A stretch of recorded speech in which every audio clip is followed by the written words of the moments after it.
Welcome back everyone to the Working Class Revolt. And if Keir Starmer was hoping that 2025 was going to be better than the last 6 months of 2024, then he was in for a real big surprise, because an old ghost has come back to haunt Keir Starmer, and that is the Oldham grooming gangs, which Keir Starmer was overseeing when he was the head of the CPS. And this is at a time when the police was bringing evidence forward to the CPS, much like with the Jimmy Savile case, and the CPS failed to prosecute.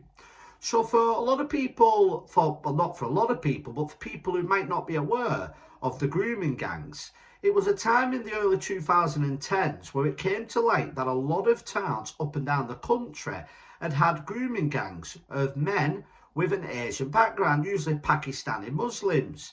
And in these cases where they've been molesting young underage girls, the police, the local councils, social workers, and so on, had turned a blind eye out of fear of being called racist. And we have no idea how many people suffered at the hands of these incompetent people for not doing their jobs and reporting things. Well, one of them councils was Oldham Council.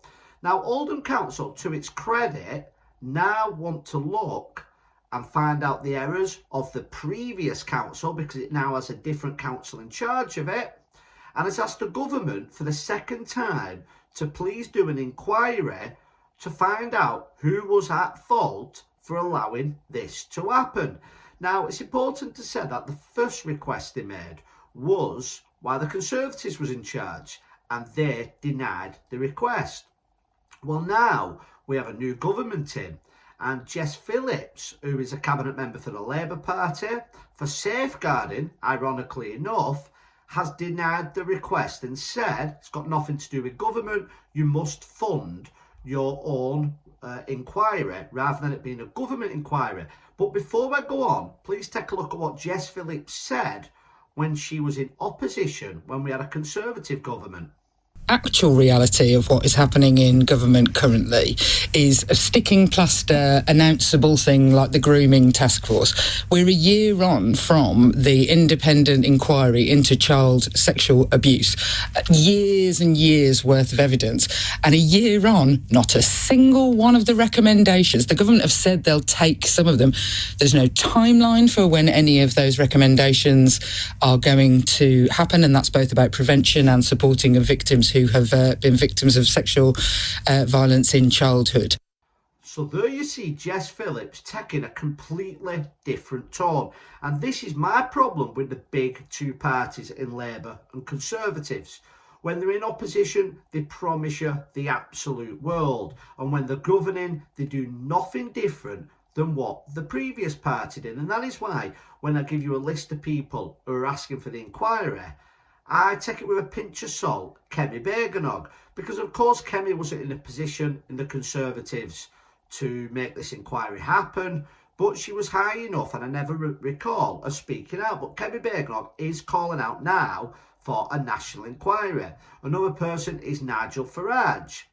Now, Farage, to be fair, has never been in government, and I do believe that Nigel Farage would take action when it came to these grooming gangs. But by far the biggest, most prominent voice calling for an inquiry, and even more, is the richest man in the world, Elon Musk, who is going one step further, and he's saying that Jess Phillips should be behind bars for blocking this inquiry.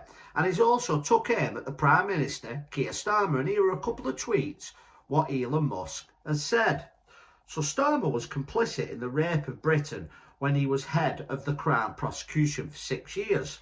Starmer must go, and he must face charges for his complicity in the worst mass crime in the history of Britain. Another tweet: in the UK, serious crimes such as rape require the Crown Prosecution Services, the CPS, approval for the police to charge suspects. Who was at the head of the CPS when the rape gangs were allowed to exploit young girls without facing justice? Question mark. And of course he's referring to the now Prime Minister, Keir Starmer. And just like with Jimmy Savile, when we found out that the police was bringing evidence wanting to charge Jimmy Savile, the CPS under Keir Starmer failed to act. Boris Johnson once brought this up in Parliament, and straight away the media jumped to Keir's defence, said, oh, Keir didn't know. Keir, as the head of the CPS, didn't know when a friend of the royal family, a big star like Jimmy Savile, was going to be prosecuted by the CPS at the request of the police. Now, I don't believe for 1 minute that Keir Starmer didn't know. But the very fact that all these people in authority didn't want to report this simply because these people was of Muslim background, Muslim religion, I should say, and they didn't want to be called racist is absolutely unbelievable. And the same thing is happening now with the Labour government. They don't want to do an inquest because they don't want to upset the far left base.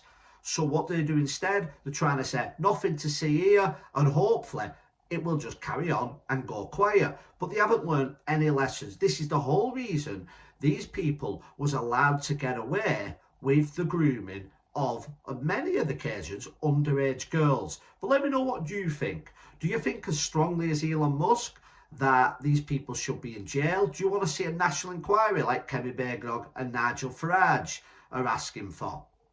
What I certainly find interesting is the fact that the Labour Party, and again, I don't think there is anywhere, any shape or form, the Labour Party will let an inquiry go ahead, because a true independent inquiry at a national scale will show connections, as Kemi Bagnog did rightly point out. It will show connections that this wasn't a few individuals, but this was a coordinated gang up and down the country who was exploiting and molesting young British girls. And then that brings the next question. Why is it that we see people of a background of Islam committing these crimes on such a scale? And for the people out there who say, yeah, but there's bad Christian people, there's bad British people. Well, I would argue and say I don't believe anybody who's a genuine Christian would do anything like that. But you are right. There is people from Britain who have committed terrible crimes. But what we have never, ever, ever seen is on this scale. What is being taught to these young men? Now, of course, there are many, many good Muslims. The majority of them will be. But we would never see this scale of crimes be committed by British people. So what is going on? And that is the question that will have to be asked if an inquiry is done. And one thing we have learnt with the left wing, whether it's the Labour Party here, whether it's the Democrats, or even the sitting on the fence Lib Dem Conservatives that we've had for the last 14 years, they are so scared of upsetting that left wing base. Unfortunately, in many occasions, the far left base that these political parties rely on would rather not have the truth come out because it might go against the agenda that they want to see. But please let me know what you think, and please subscribe if you're not already done. In the next video, we're going to be covering 20 Labour councillors, including the leader of a council, who have resigned out of protest of Keir Starmer, which is making his 2025 even worse. And let's just hope that this man and this government aren't in power for too long. Thank you everybody for watching the video. Again, please like, share and subscribe, and I'll see you on the next one.